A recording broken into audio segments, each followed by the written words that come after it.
Hey guys, this is Kirob speaking, and today we are continuing our journey with Vista Automotive in year 1966 already, in the light campaign V2 mode in Automation, the car company tycoon game. And today on the menu is a build for the successor to our light sports vehicle, which we still don't have properly targeted, it seems. Or just reasonably well targeted. It does sell quite well in Fruinia, but struggles as expected in Arana. And currently we are massively overproducing it. Just look at the losses we are making. 30,000 cars sitting in stock. That's terrible. Now let's revise this and just build a few more convertibles, I guess. Let's have a quick look at our awareness scores in Fruinia. We're already up to 37.6%. That is decent enough. We just entered this market really with the latest iteration. Was it 5 years ago? No, wasn't. Just 1 year ago when this one came onto the market. And since then, so starting from 10%, that is a massive increase. I hope this market will grow further. If we take a look at the economy, it's looking like a nice upswing again. But keep in mind that we are currently producing or engineering a car which will be done in 4 years, and that is when I expect the next depression to hit. And if you ask me, this kind of looks like a head and shoulders pattern here. Like small shoulder, big head, and maybe this looks like dying off pretty soon. You can see that a little bit from the slope here. This slope is steeper than what we are having here right now, so it doesn't seem to be going quite as well, and the drop thereafter would be pretty big. So maybe we are now producing a car for the depression, the coming one. I hope that is not the case, but you never really know. So what we're going to do now is design the successor to the Vista Automotive Sprint. And yeah, let's just get going with this. New car it is, and look at that. This will be the perfect car to use. We do have the convertible options and 2 fastback variants. I think we're going with the fastback. Mid-transverse setup or mid-longitudinal? That's a good question. I think this body overall has a better structure for longitudinal. Yeah, this looks pretty long. Let's see what we can put in there. We are very familiar with the steel material, and I think I need to use this in order to stay relevant in the cheaper demographics. So I stay with this. And then the grills. Let's put on some vents instead, because there's not much room for grills. Oh no, there is. My bad. Let's just put something here.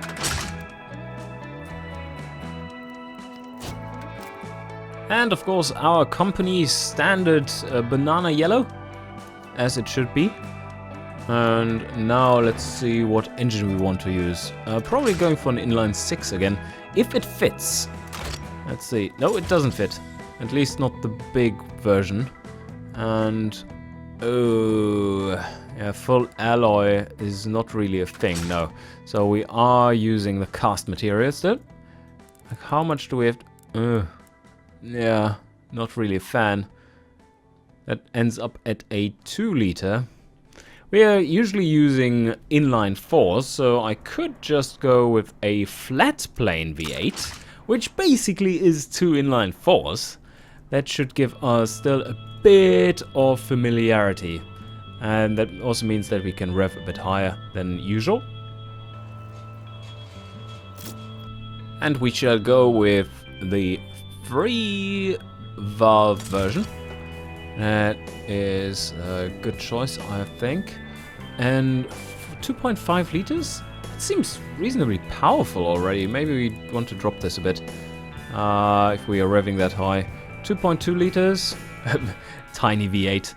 That sounds like a light sports car. Very good. Let's go with this. We still don't have any conrods which would help us in revving, so I'm just going with the standard issue, which we have massive amounts of familiarity in.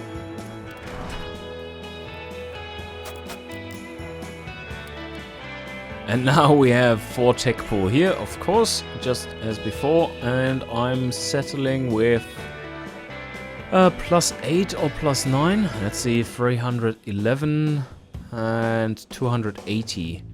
Yeah, let's go with +8. Reliability for a light sports vehicle isn't quite as important, and I think here, before we even see the graphs, we have now a tech pool of 3 for the top end section. And usually I'm using this to just reduce engineering time. But here I think it makes sense to invest 2 into revving harder, because that is very appealing to the audience we want to target. Still going with the short cast headers, as they don't really give that much of an advantage and they basically cost nothing. To engineer, that is.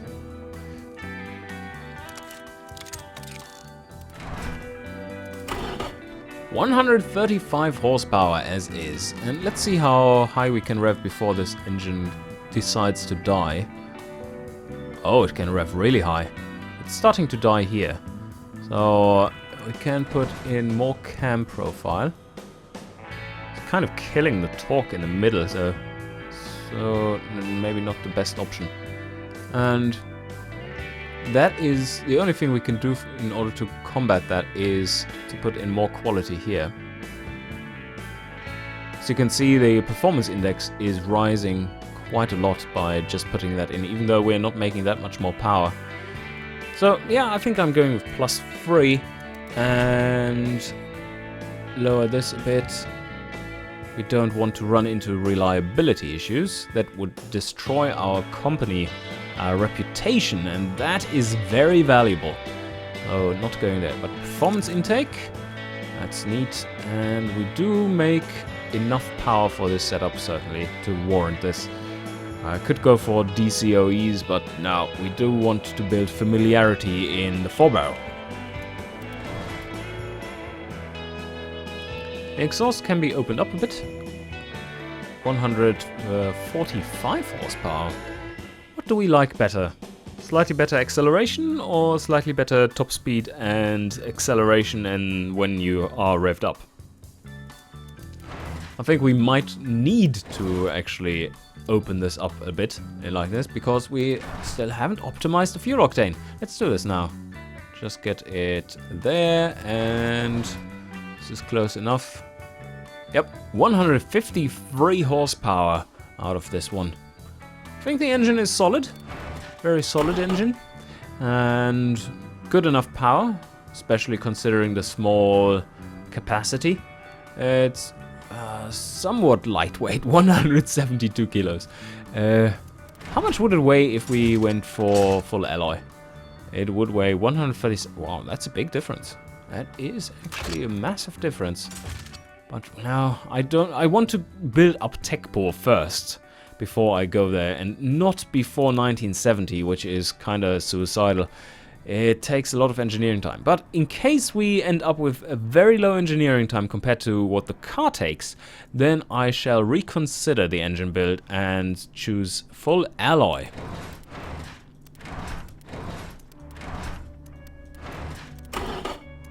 And of course, let's hear it.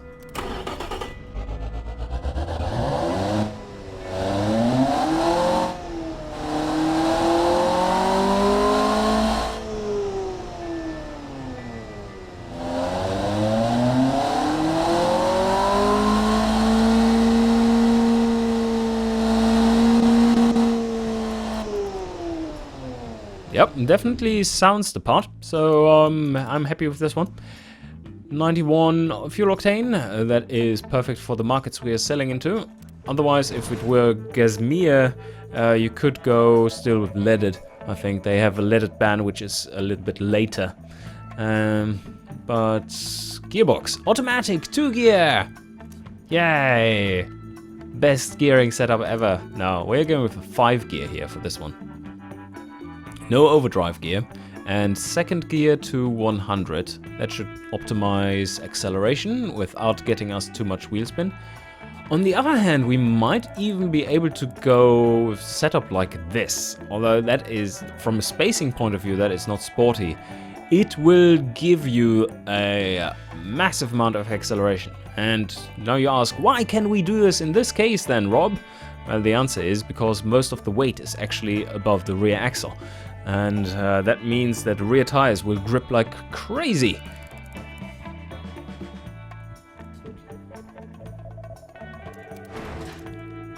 So, sports tires it is, and how large can we make those?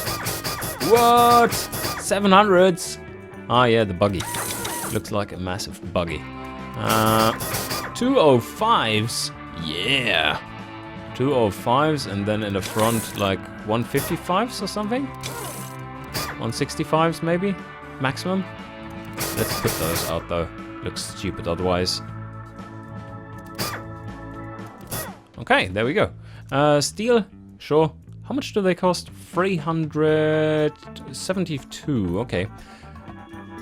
Yeah, decent looker. I mean, the tires still look kind of massive. Front tires don't look too small, the rear tires are kind of beastly for this day and age. And we have our trusty solid disc 2-piston, but I don't think we need that. I think we only need 1-piston brakes, because the weight distribution is so heavy in the rear that, yeah, it's basically under braking. It will still retain pretty close to 50-50 weight distribution. Just going for a middle-ish 1.5 times the cooling required. I think that will be a good compromise between reliability and top speed. We do want to have a bit more prestige in these cars. 2 seats, basic, none, power steering, and +3 here, and +3 here, and +3. No, we don't want that. Yes, very nice. Okay, we still have, of course, the bonus for familiarity bonus of the advanced safety pack, and not investing anything into it though. Here we don't want to go progressive springs, but rather standard. Don't want to destroy our sportiness and sway bars, but gas monotube. Yeah, it's almost correct. Let's see, 155s were better, and now the rest can be done easily by modifying the suspension setup. So we want softer rear, stiffer front, and there we have the drop over. And still having 24.4 sportiness. Let's choose the correct categories first and then optimize a bit. We want to optimize for Fruinia and the light sports and maybe the sport budget categories.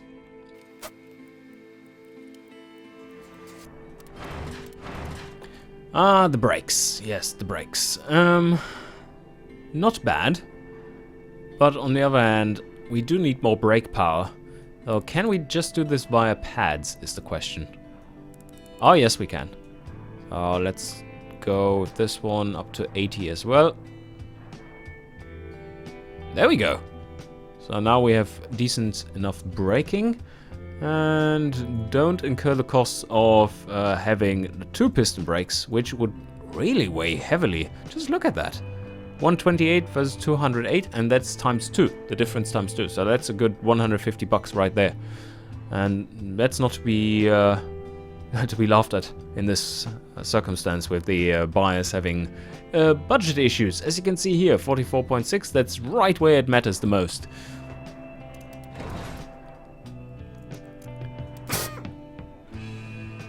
So we could even go here. Let's see. This is... okay, now the light sports, they still want to have the drivability, so maybe this is a good compromise. But I want to try it out to just drop it over from there. So we are coming from 82.5, and if we just go here and drop it over, we have 75.8. No, they want to have a little bit more drivability. Now I shall accommodate that by just dropping it back down.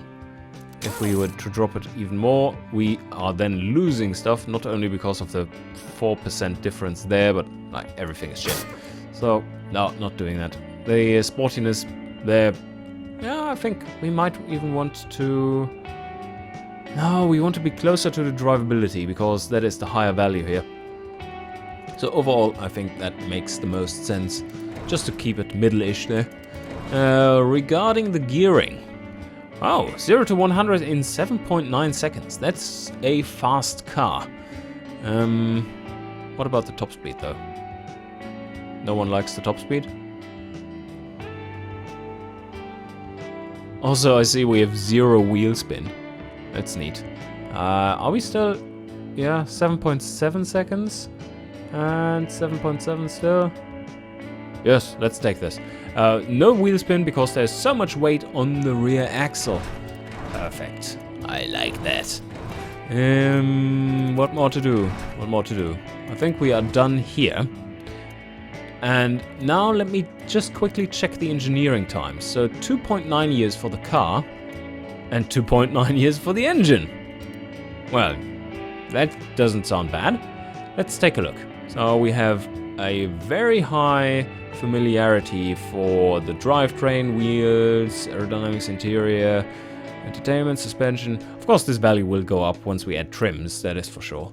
And this one is in the ballpark though, and we have very high, very, very high familiarity ratings, even for the bottom end, which is different. But like I said, a flat plane V8 is basically 2 inline-4s, and we have been building inline-4s all along. So, yeah, a lot of overlap there in knowledge. So we still have a very high familiarity bonus for the top end. So now that we know this, we can just name this bastard and then proceed to make a few variants. Okay, I this time changed my naming convention a little bit to be a little less confusing. So this is the Vista Automotive Dash, as in Sprint. But, oh yeah, no but. Exactly. Now we just need to make the variants. First up is the Premium. And I want to check out a different category here. I want to have the sports category just as much as the light sports category. Oh yeah, that is much better already. That's a proper sports car now. So if we went for sport, is this actually better? Nah, it's still not properly balanced. I need to change the balance on this one. It's just so bad. It needs a comfort rating of average, and I think that would fix it, actually. Yeah, I think that would fix it. It's just too bad. Maybe it's slightly too expensive too. Just slightly. But yeah, it's definitely not a good choice currently. This, of course, means that now we are a little bit under-braked here for this car. So I up the pad type. How much do I need to up this? Not in the front, that is already good, but in the rear a little bit more. Yes, there we go. Maybe 95 even. Yes, 95 is even better. Okay, that's sorted out. Now for the handling. Do we need to change anything here? The springs are awfully soft in the front. Maybe it needs more damper in the rear too. Yeah, a little bit more was helpful. Even more? Yeah, there we go. Okay, cool. That is soft enough, it seems. Oh, it doesn't change much. And what about the roll angle? It's a bit on the high end for things. But that doesn't help. Oh, it does. Wait a sec. 97.3. No, okay. That was a bad choice. 99? We are getting there.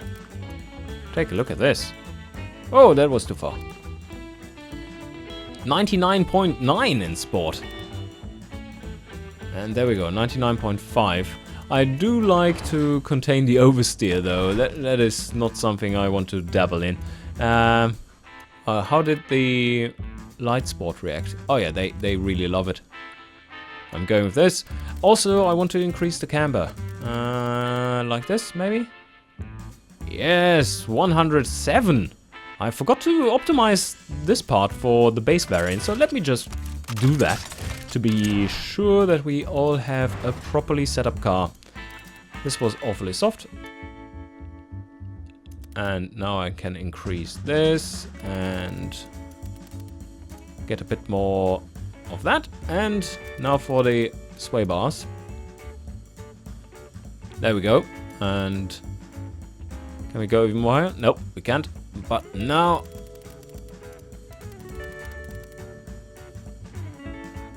Exactly, all the camber. Oh yeah, they love it. Oh, that was too much. What about the ride height? Okay, that needed a little bit of optimization too. Let's head back to the premium and do the same for the ride height. If we can adjust that a little, that helps. Ah, not quite as much there. There we go. Okay, sport budget. Before engineering and factory, 111.5 and sport at 100.8. Oh yeah, that does bode well. But now let's make the slow variant, which is the convertible. And I think I'm going to do some in-between model between those. Oh, I don't think that actually worked. Let's see, did we fix this bug? I did encounter it just recently. Maybe it didn't make its way into the patch. No, it didn't. So this one definitely doesn't count as a convertible right now. And that is a shame, because that means we are stuck with just 2 normal variants. Although we could make another one which is slightly different. Let me think about this. We could make a track variant, I guess. Because in Fruinia there is such a thing as track cars. But then again, the base variant is basically a track car. So let's just remove this one. Yeah, the base variant is doing really well in track. They don't care about basically nothing. They care about just performance. They only care about performance. So now I think we are all good. Just 2 trims then. It's very focused. Can't complain about that. The fuel economy isn't that great, but this is almost a little supercar. Like a tiny supercar.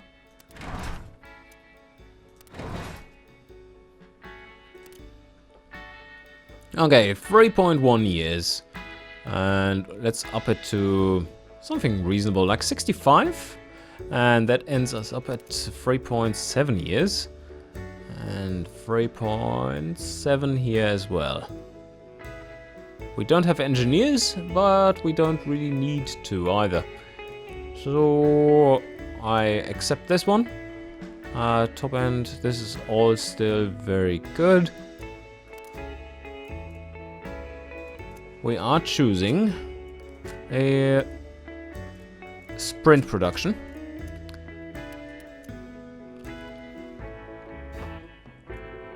Producing these out of a medium factory. Yeah, that should give enough cars, that's for sure. On the other hand, I mean, we could try to make a supercar, but then who's going to buy a supercar from a company that has 0 prestige, or worse than 0 prestige? I don't think that works.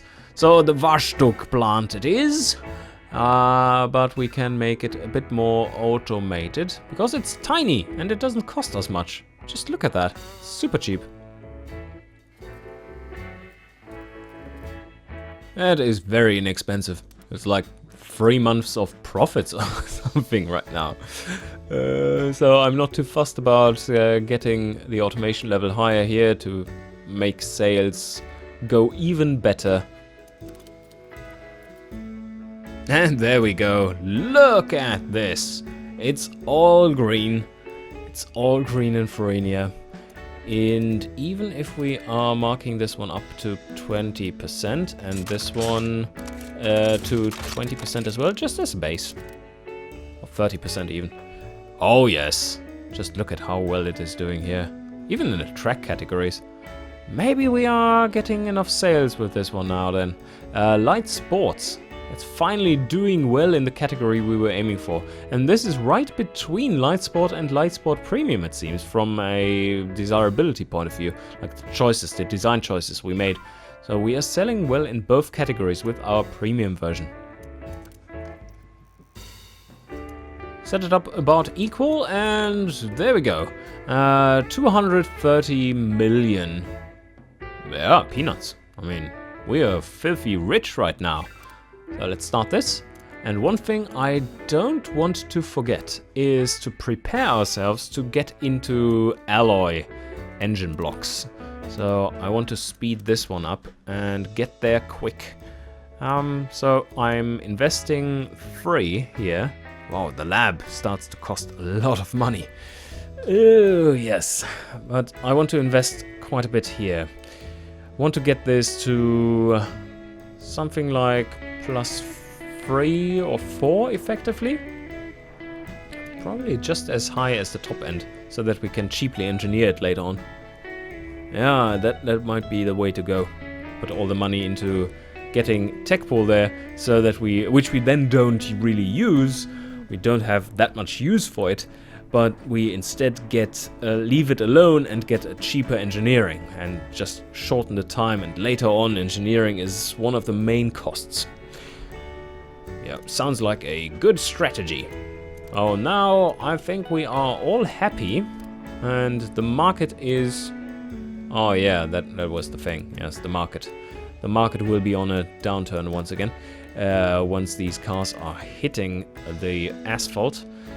And from here, I think we need to kind of look at what more we could branch out into. And I think I would like to branch out into more of a utility side of things. We are an Ahana manufacturer, so what would make sense for Ahana is something a little more off-roady. And for Fruinia, it would make sense to go for something light delivery-esque. Maybe even with a touch of family in there to get into the family utility segment. But that is something for the next episode, I feel. And for now, just look at this beautiful overshooting graph. Does it look the same here? No, it doesn't. Okay, we're still doing really well with our profits. And let's just run one month to see how the additional R&D affects things. This isn't making as much loss anymore. We have already accumulated a total loss of 165 million. This one. Oh shit, it's not really doing that well. But the finances, that's what I wanted to check. Oh, that wasn't too bad. Really wasn't too bad. Cool. It's all heading in the right direction, I can tell you. Okay, with this, I think it is time to wrap up this episode. I hope you enjoyed, and see you guys next time.